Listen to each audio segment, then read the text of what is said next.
કુટુંબની તાકાત હોય, તમારું કુટુંબનું બળ હોય, અડધું દુઃખ તમારું એમને ભરી જાય. કુટુંબ છે ને, એ તો એક હાથીનો પગ છે. જેને કુટુંબ ભાવના, કુટુંબનો હમ સહકાર, સારે નરસે પ્રસંગો એ કુટુંબ ઊભું રહે. સારે નરસા દિવસો આવે ત્યારે ખબર પડે કે કુટુંબની કેટલી જરૂર છે, કુટુંબ ભાવના શું છે એમ. ભાઈ હોય ગમે ત્યારે ઊભા રહે ખરે સારે નરસે પ્રસંગે. સમાજમાં તમારો માભો છે કે આ કુટુંબ જેવું થાય નહીં.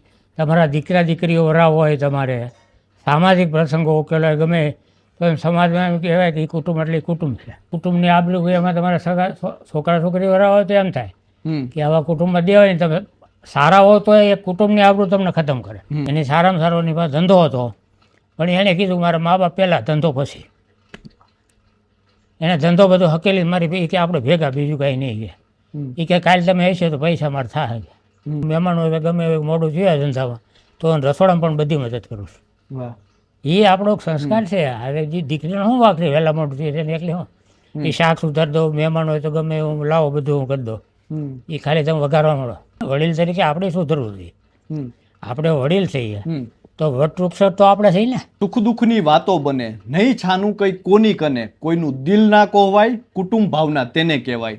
આમ તો આપણે વૈશ્વિક કુટુંબની વાતો કરતા હોઈએ છીએ, વસુધૈવ કુટુંબકમ આપણી સંસ્કૃતિ છે, આપણી ભાવના છે, પરંતુ આજકાલ આપણે જોઈ રહ્યા છીએ કે કુટુંબો સતત તૂટી રહ્યા છે. ત્યારે કુટુંબોનું મહત્વ શું છે એ આપણને સૌને થતું હોય છે, કારણ કે આજકાલ આપણે જે જોઈએ તો લોકો ગામડું મૂકી રહ્યા છે, પરિવાર ભાવના તૂટી રહી છે, એકબીજા પ્રત્યેની પરસ્પર લાગણીઓ છે તે ઓછી થઈ રહી છે.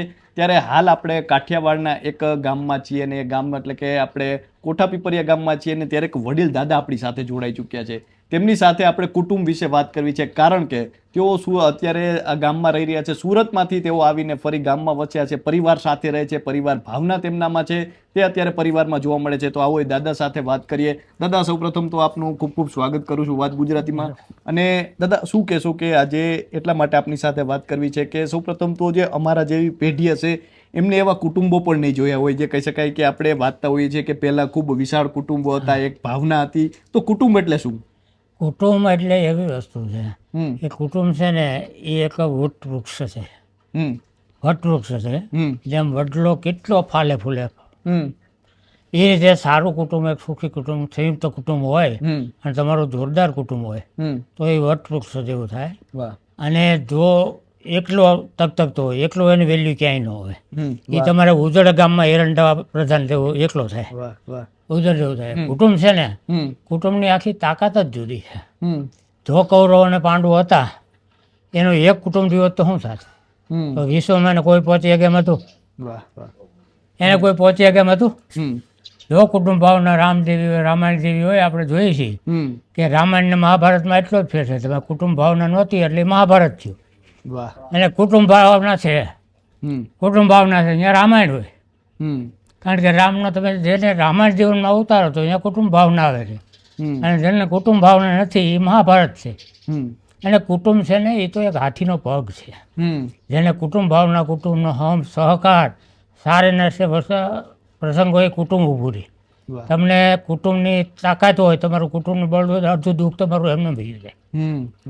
કુટુંબની તાકાત વસ્તુ જુદી છે. આખું તમારું દુઃખ ગમે એવું માથે પહાડ જેવું આવ્યું હોય પણ એ ફૂલ જેવું થઈ જાય. કુટુંબ તમારું સાથે ઊભું હોય, બધાનો સપોર્ટ સહકાર હોય તો. બાકી એકલાને તો બિચારો મૂંઝાઈને મરી જ જવાનો છે. એને બધું પહેલાં સારું લાગે એકલા સમાજમાં કોઈનું મેણું ખાવું ને આ તે, હું સ્વતંત્ર જીવું, હું આમ જીવું આમ જીવું. પણ જ્યારે એને આવી પડે ને ત્યારે ખબર પડે કુટુંબની તાકાત ને કુટુંબની શું જરૂર છે. સારા નરસા દિવસો આવે ત્યારે ખબર પડે કે કુટુંબની કેટલી જરૂર છે, કુટુંબ ભાવના શું છે એમ. ભાઈ હોય ગમે ત્યારે ઊભા રહે ખરે સારે નરસે પ્રસંગે. અથવા તમારી સામાજિક માભો છે.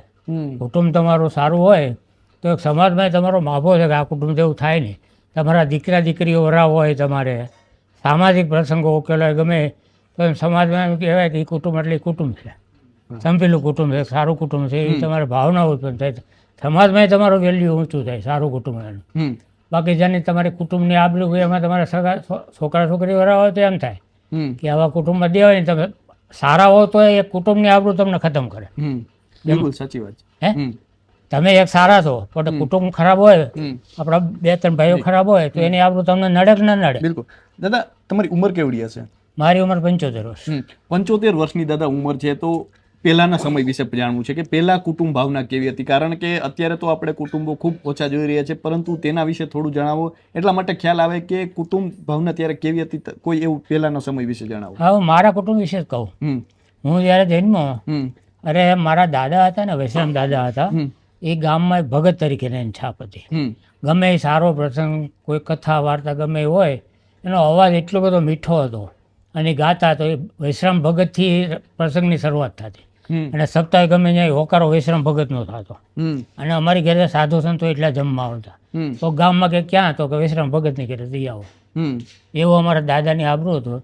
અને મારા દાદાની મારા બાપુજીની 4 ભાઈઓ, એમ એક ગુજરી ગયેલા, એટલે એનો દીકરો ને દીકરી નાના અને એ ગુજરી ગયેલા. એ મારા બાપુજી એને એ દીકરા દીકરીને વરાવા પરણાવ્યા, જમીનનો ભાગ દીધો, ઘેરે બહાર કર્યા, મોટા કરીને જ્યારે બધા ભાઈ જુદા થયા તે પૂરો ભાગ દઈને જુદા કર્યા. એ નાના મોટા એણે કરી. એ કુટુંબ ભાવના પહેલાં હતી. એટલે કુટુંબ ભાવના વસ્તુ એવી છે, એક કોઈક નબળા મગજ હોય ને એક ભાઈ બહુ હોશિયાર છે, આવું બને. 2-4 ભાઈ હોય તો એક કોઈ નબળો છે, એક મીડિયમ છે, એક બહુ હોશિયાર ભાઈ છે, તો એ હોશિયાર ભાઈનો લાભ બધાને મળે. નાનો એ તરી જાય, પહેલાં એ થતું, ગાંડો એ વરી જતો. અમારા ગામમાં ઘણા એવા અમે જૂના દાખલા જોઈએ. એટલે બાય A ક્લાસ મળી હોય, જમીન કુટુંબ સારું હોય, એટલે એનો વંશ અત્યારે બહુ પાવરફુલ થઈ ગયો છે. પણ એ ભાઈઓનો હંપ હતો, એટલે પેલા વિધવા બહેરાઓ થતા, ગમે એ ભાઈઓ થતા, તો એના સંતાનો નાના અને ઉછેરી ઘેરે બહાર કરીને ભાગ દઈને જુદા કરતા. એ અમારા બાપ દાદાના સંસ્કાર હતા. અને મારા બાપુજીની 3 ભાઈઓ અમે એક ફળિયામાં રહેતા. ત્યારે હું મેડિકલમાં ભણતો, જામનગર મને એડમિશન મળ્યું હતું. 72માં મેડિકલ સ્ટુડન્ટ હતો. મને પાયલોટમાં એડમિશન મળ્યું હતું, મેં જાતું કર્યું હતું. અહીં ગામડા મારા ફાધરે એમ કીધું કે પાયલોટમાં ન જવાય. ત્યારે હું DKVમાં જ્યારે ગયો ને ત્યારે મને પાયલોટમાં એડમિશન મળ્યું. પાયલોટમાં બેંગ્લોર પાસે મારે જવાનું હતું ટ્રેનિંગમાં. હું ન ગયો, ઘેરથી ના આવી, ત્યારે બહુ બુદ્ધિ નહોતી, ત્યારે ભણેલ ગણેલ નહોતા. એટલે ત્યારે કોઈ આમાં ટપાલ લખે એમ નહોતું. એક બ્રાહ્મણ હતા, એ લખી દેતા, તમે ખુશી બેસો, હું ખુશી શું, અહીં ખુશી, આટલી ટપાલ લખી દેતા. અને મને જામનગર મારા બાપુજીએ ઘર બાર નહોતું જોયું, અમારું ધારી બાર કોઈ જોયું નહોતું, મને ખબર નહોતી કે હું આમ છે. પછી અમારું બ્રાહ્મણ કુટુંબ એક હતું, એની એક બેન રાજકોટ હતા અને એક જામનગર હતા. એ મને અહીંયા DKV કોલેજ સુધી ફુગાડી અને મને ભણતરમાં એડમિશન દેવું રહ્યું, ખબર જ નહોતી. પણ મારે માથાનો દુખાવો છે, ભણતર મૂકવું પડ્યું. પછી હું આ ધંધામાં, કાપડના ધંધામાં આવ્યો, અને ભગવાનની કૃપાથી મેં 40 વર્ષ ધારીની અંદર કાપડની દુકાન બહુ સારા વેપારી તરીકે વેપાર કર્યો. અને પછી અમારે સુરત જવાનું થયું, સંજોગો આવવાનું થયું. પણ એ ગામડું ને એ કુટુંબની ભાવના જુદી છે. મારા બાપુજીને 3 ભાઈઓ હતા, ખેતી અમારી સારી, અમે સદ્ધર કુટુંબ હતું પહેલાંથી. પણ એ 3 ભાઈઓ અમારી ઘરે પહેલાં મહેમાનો બહુ એવું હતું, મહેમાનો આવે ને તો 2-3 દી રોકાતા. બિલકુલ. એમાં મહેમાનોની એકાબીજાની ભાવના બહુ હતી.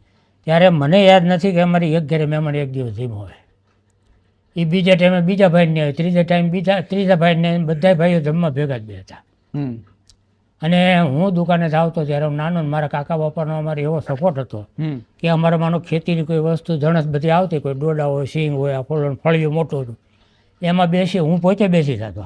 રાતે તોડવાનું હોય, કોઈ સિંગું તોડવાનું કાંઈ, તો એ આખું કુટુંબ અમારું ભેગું બેસી જતું. મારા મોટા બાપા, દાદા, કાકા, બાપા, બધા અમે આખું કુટુંબની અમારી લાગણી જેવી હતી.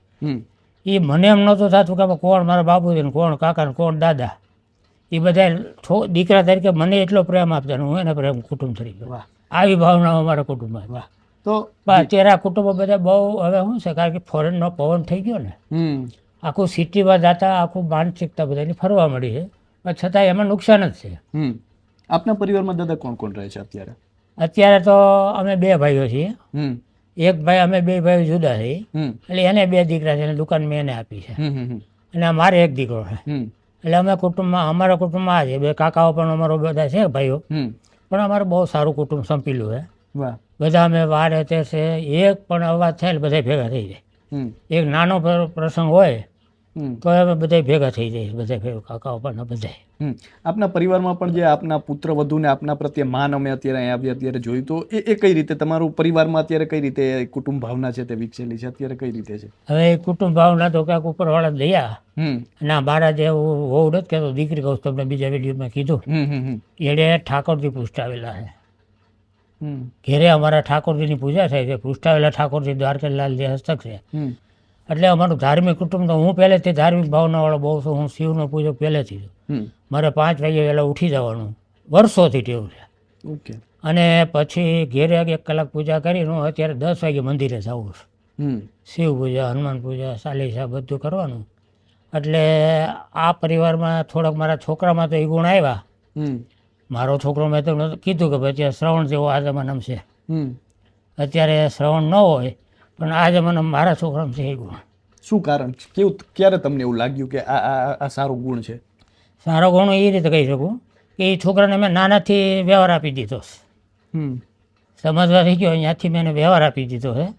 અને અમે સુરત રહેતા, સારામાં સારો એ ધંધો કરતો. પણ અમે 2 માણસ બીમાર થઈ ગયા અને મારા ઘરના બહુ બીમાર થઈ ગયા. એટલે કોરોનામાં ડૉક્ટર કીધું તમે ગામડે વ્યા છો, અહીં બચી નહીં આવો. એને સારામાં સારો એની પાસે ધંધો હતો. પણ એણે કીધું મારા મા બાપ પહેલાં, ધંધો પછી. એને ધંધો બધો હકેલી મારી કે આપણે ભેગા, બીજું કાંઈ નહીં કે. એ કે કાલે તમે હશે તો પૈસા મારે થાય. અને એ છોકરા કોઈ ખેતી નહોતું, કાંઈ નહોતું એટલે એ ખેતી એણે કરી બતાવી અને આ બધા ધંધા વિકસાવ્યા. એટલે દીકરો તો હોય એવો માનીએ, પણ અમારે અત્યારે જે આ દીકરી છે, હોવ કહો કે દીકરી, હું દીકરી કહું છું, પણ એનામાં પછી એક ભાવના જ કુદરતી આવી ગયા. ઠાકોરજી અમારે પુષ્ટાવેલા છે બાય, એટલે અમારે ધાર્મિક ભાવના તો કુટુંબમાં છે જ.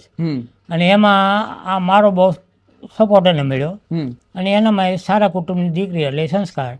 એટલે અમારી કુટુંબ ભાવના અત્યારે બહુ એકબીજાની દીકરીને ઊંચી છે. ને આ તમે બધું ધંધાકી તો ચર્ચા કરી જોયું, બધું વિકસાવ્યું ખૂબ. અને મારું એમાં પ્રોત્સાહન છે. અને હું દીકરી તરીકે રાખું છું એને. અને એક દીકરી તરીકે તો કદાચ એના બાપુ એને રસોડામાં નહીં મદદ કરતા, પણ હું મહેમાન હોય ગમે એવું મોડું જોયા ધંધામાં તો રસોડામાં પણ બધી મદદ કરું છું. એ આપણો સંસ્કાર છે. હવે જે દીકરીને હું વાકરી વહેલા મોટું થયું એને એકલી હું એ શાક સુધાર દઉં, મહેમાન હોય તો ગમે હું લાવો બધું હું કરી દઉં. એ ખાલી તમે વઘારવા મળો. એટલે એવી રીતનું આપણા કુટુંબમાં આપણામાં એવી ભાવના હોવી જોઈએ ને. વડીલ તરીકે આપણે સુધરવું જોઈએ. આપણે વડીલ થઈએ તો વટવૃક્ષ તો આપણે થઈ ને. એ તો બધા કાલના જનરેશન છે. દાદા જે રીતે તમામ વાતો કરી છે તે ઘણું બધું કહી જાય છે. તો હાલ તો બસ આટલું જ. ફરી મળતા રહીશું વાત ગુજરાતી પર.